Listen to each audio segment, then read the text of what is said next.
Hello friends, Heidi here from Rain Country. God is good all the time, and I'm here for another Monday This and That video. And for those of you who are new, this is just a chance during the week that I get to just talk about a bunch of different topics, lead you back to some old videos, maybe answer some questions, give you a few quick tips, or whatever else I feel like talking about. So let's get to the topics of today, starting off with the everyday carry, also known as EDC. Now, I have a whole series on this, and I called it On the Go Preparedness, because it's not always just about everyday carry, like something you always have on your person. But if anytime you're leaving the house, you're going on a trip, whatever. So I cover the whole gamut, and I do always try to do some updating through the years, and I do need to update a few things, and that is one of the things I wanted to talk about today. So what everyday carry is, it can refer to anything you might use for self-protection, or just the basics to kind of get you through whatever may happen. Maybe it's just having some lip balm or skin cream on hand in case your hands get dry or lips get dry, or a flashlight. It's not always about some massive catastrophe or even a life-threatening situation. With that said, I'll be linking to that full playlist in the description box down below, so you can go check on it. So look for either more or show more somewhere down here below the video screen so you can access that, because I'm not going to be, because it is a series, clearly I'm not going to be covering all that today.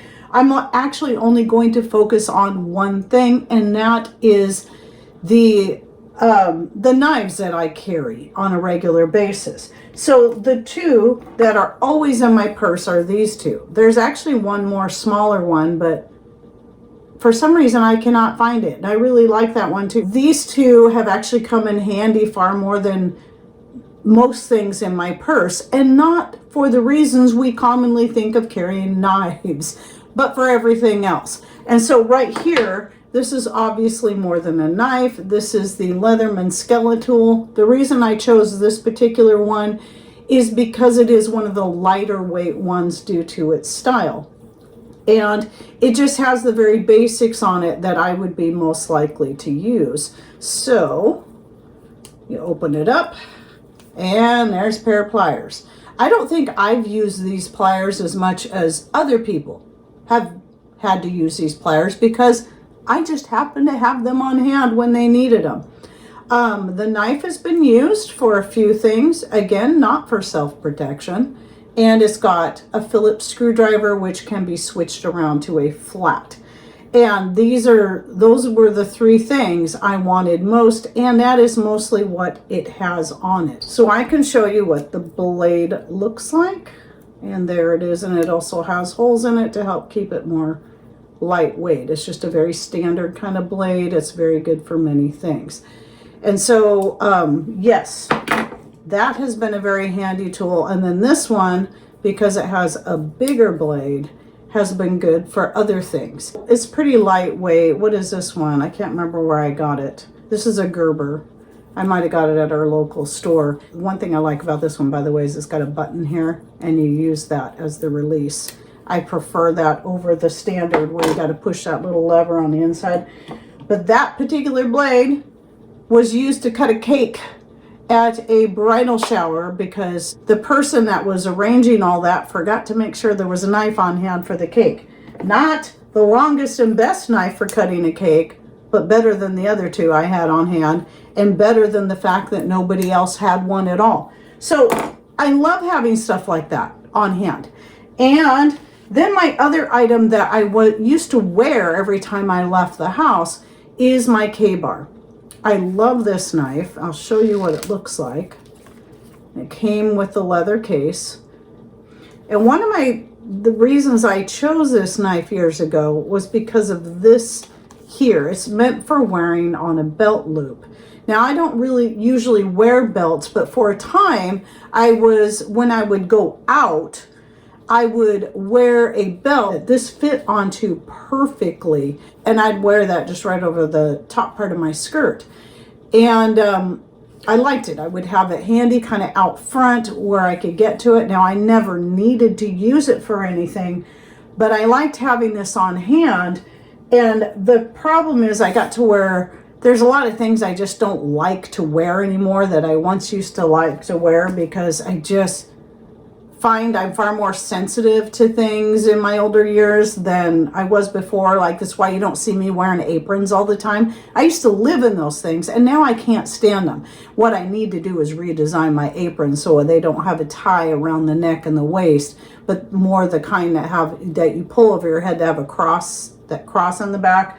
I keep meaning to get around to doing that, and I just haven't done it yet. But the same thing applies to the belt, because you have to have it on there snug too. And I just got to where I hated wearing it. And so now I would like to go back to carrying this, but it's coming up with an idea. I've had a couple of ideas that just, that didn't work.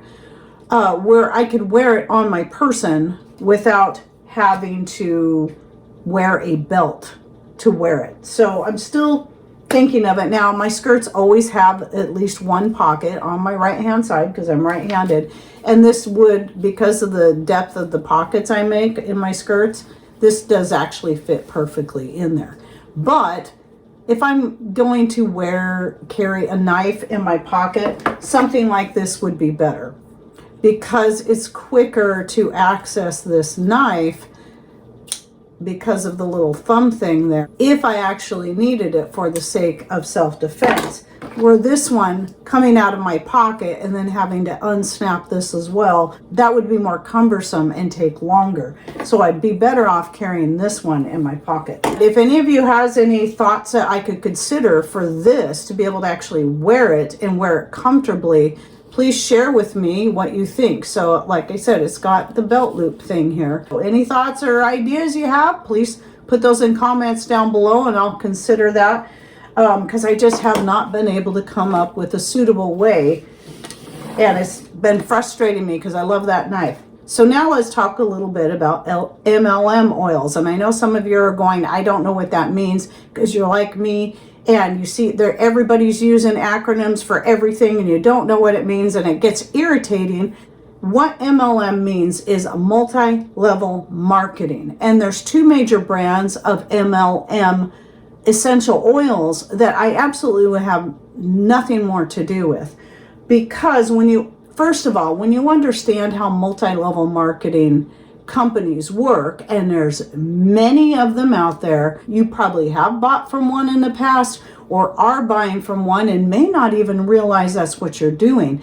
And I've come to the point now that I understand fully how they work. I absolutely will not deal with yet another multi-level marketing company, including Avon, which I used to love Avon when it came to their mascara. And back when I used to wear lipstick, I loved their lipstick. And nope, I won't buy any products from them anymore now that I understand they are one of those. Though, amazingly, one of the reasons I love their products is because they were lower in price than very similar products you can buy elsewhere. But to my point specifically on essential oils, when it comes to essential oils and certain other things, like things you might buy for your kitchen, and there's a MLM for that too, or candles or something else, a lot of these things are way overpriced. They're far more expensive than what their actual value is. And you can go buy something very similar or even exactly the same somewhere else with just a different name on it. And the reason why these companies charge so much for their products, especially their essential oils, is not because of their purity, not because they're actually better than any other essential oil on the planet, like those who sell the product are convinced into believing, and then thus try to convince their clients into believing. It is because there are so many middlemen. There's not just one middleman, there's many middlemen along the way in the multi-level marketing scheme that it is, that have to get paid. This is why such products are so much more expensive for one little tiny bottle, when you can get a bottle this size from a company that's been around far longer than any of those, that has equal quality, though many people who follow me are still convinced they're not.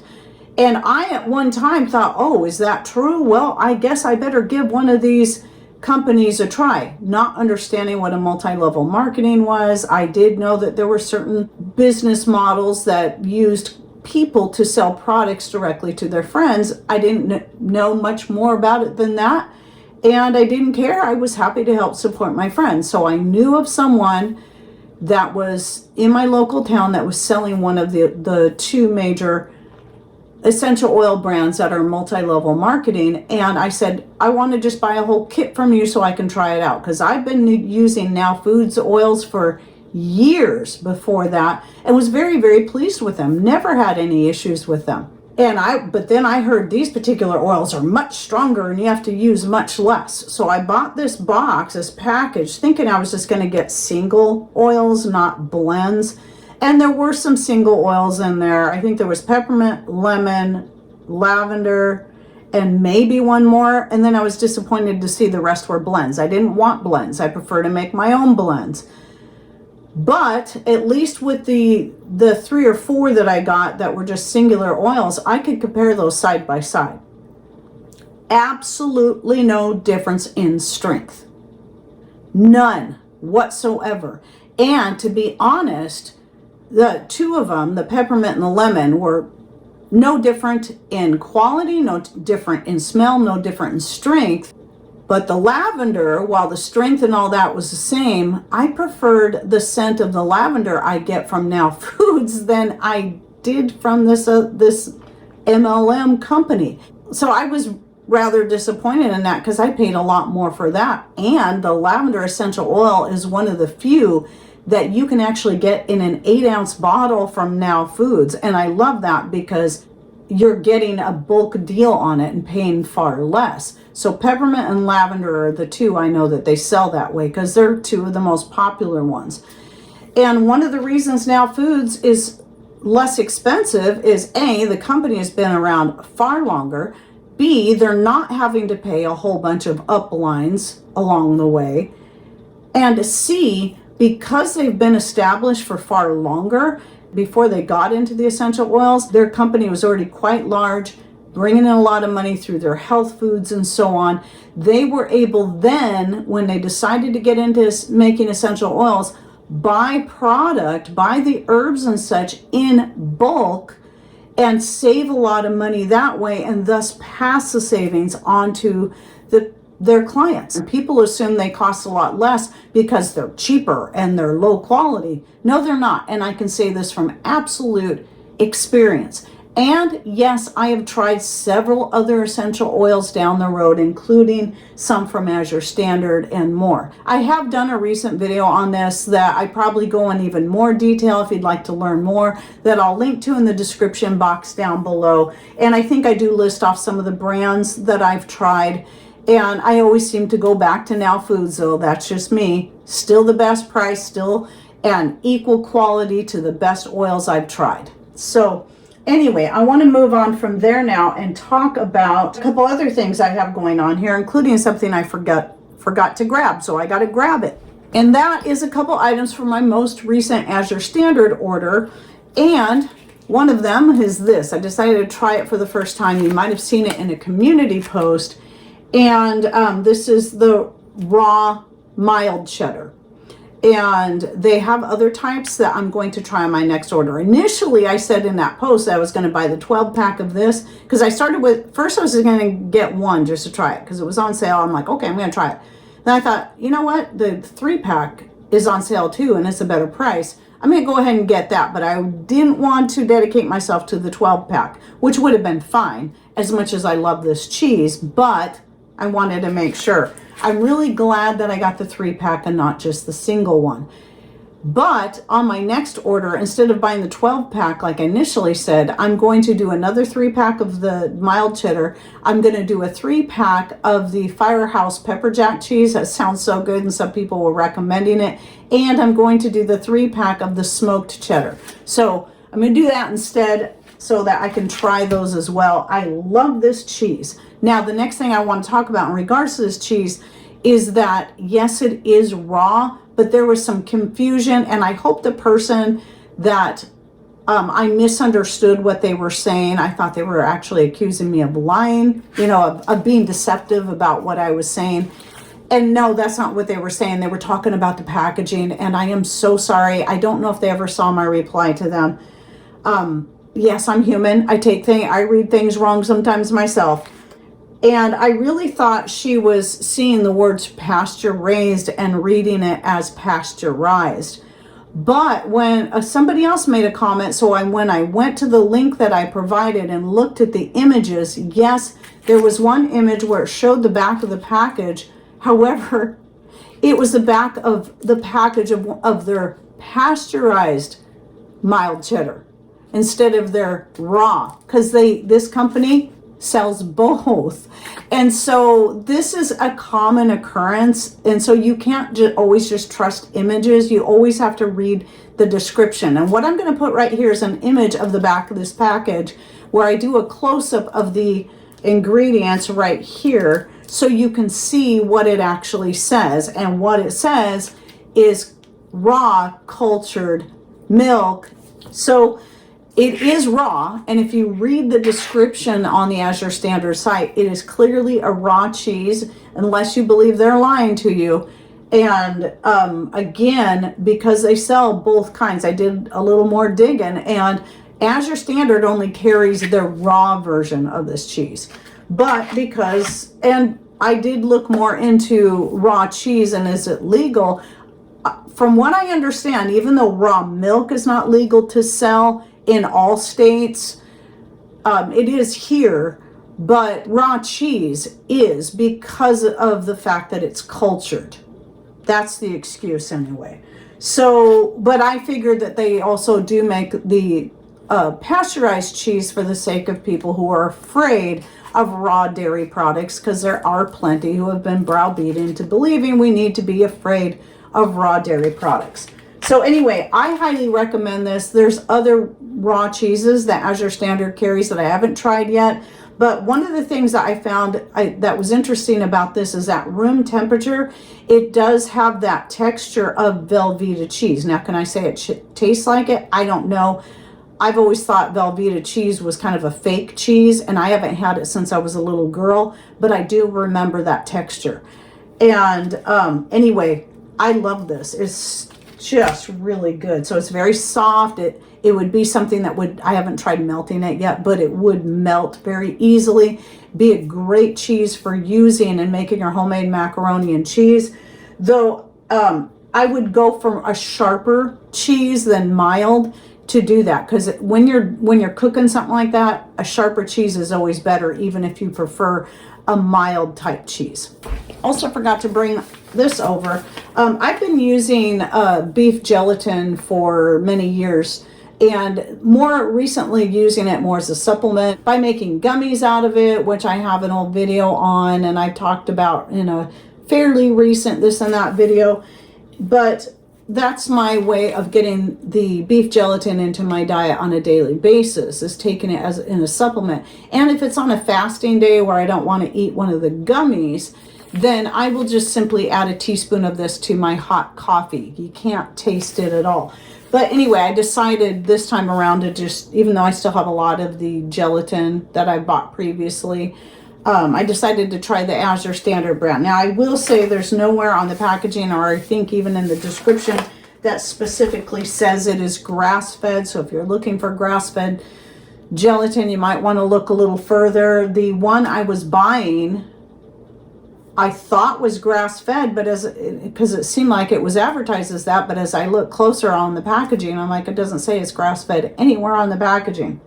But anyway, I do the gelatin to help with my skin, my hair, my nails, and also with my joints specifically, especially that knee that I tore a couple years ago.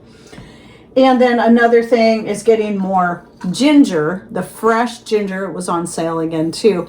Once I start getting fires going for the season, that's when I like to buy ginger in bulk and then cut it up and dehydrate it next to the wood stove because it dries beautifully there. I don't have to use electricity. I've already got the heat from the wood stove, so now's the time. So I've got some I just dehydrated up and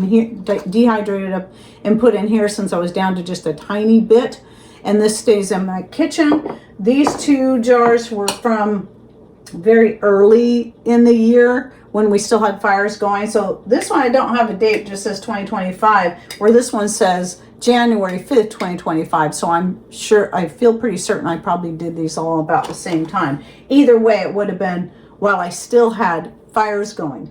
And I have more right now dehydrating there next to my wood stove, and I'll be buying more through the season and dehydrating it as I go so I can get another quart jar. Why do I want so much of this organic ginger? Well, it's great ginger for one. The roots just are beautiful. And this is one of my favorite herbs to add to my teas for just a good tasty tea for one, especially if you like that spicy kick that it adds, but it also is a great pain reliever, antiviral, antibacterial, so it's great for cold and flu season and so on. And so this gets added to my teas quite a bit, along with cloves and cinnamon and various other things, and I typically will switch it up, and red pepper flakes. And if you're interested in looking into their products, please check out the link I always have in the description box down below, and look and see if you have a drop point next to you. Some people can get, like us, can get free shipping if you can go through a drop point, if there's one close to you. Some people on other parts of the United States have to pay an 8.5% shipping fee, but I believe it still comes to far less than what you would pay if you had it shipped directly from Azure Standard through UPS. But even before we had our drop point, which has only been maybe 6 months that we've had it, I was still buying their products and having it UPS and paying quite a bit for shipping. But when I did the comparison in total cost of what I was paying there than where I pay maybe to Amazon or other companies that supposedly offer free shipping, the cost was either the same or less, or maybe just a tiny bit more going through Azure Standard. And so I prefer to support a US-based business, faith-based business, or at least, the founders of the company are faith-based, and that vet their products. They look at whether or not especially for people who like to eat biblically clean, they don't sell any products that have any kind of pork or shellfish in them. Because a lot of times you might be buying a product, let's say Butcher Box, which I do love, they sell chicken sausages, and you're thinking, oh, that's clean, until you look closer and you realize the casing is made from pork. So that can be a little bit frustrating when you think you're getting a non-pork product, and yet it seems to be added to quite a bit at everything. And that includes a lot of your gelatin-based products. So when you're buying, if you're trying to stay away from pork, you've got to look for something that's either beef or even a vegan product that's made from plant-based gelatins. Well, I had a couple more things I was going to talk about, but I'll save those for next week since I've already gone on longer than I meant to in my usual this and that videos. So I'm going to go ahead and close this out. Remember, if you have any thoughts and ideas you'd like to share about anything I spoke of, please share those in comments down below. And also, don't forget to check out that link to that playlist on the Everyday Carry, or as I'm calling the playlist, On the Go Preparedness. And you might find some interesting ideas that you can add to your vehicles, your purses, your person. And thanks for watching. Take care, and God bless.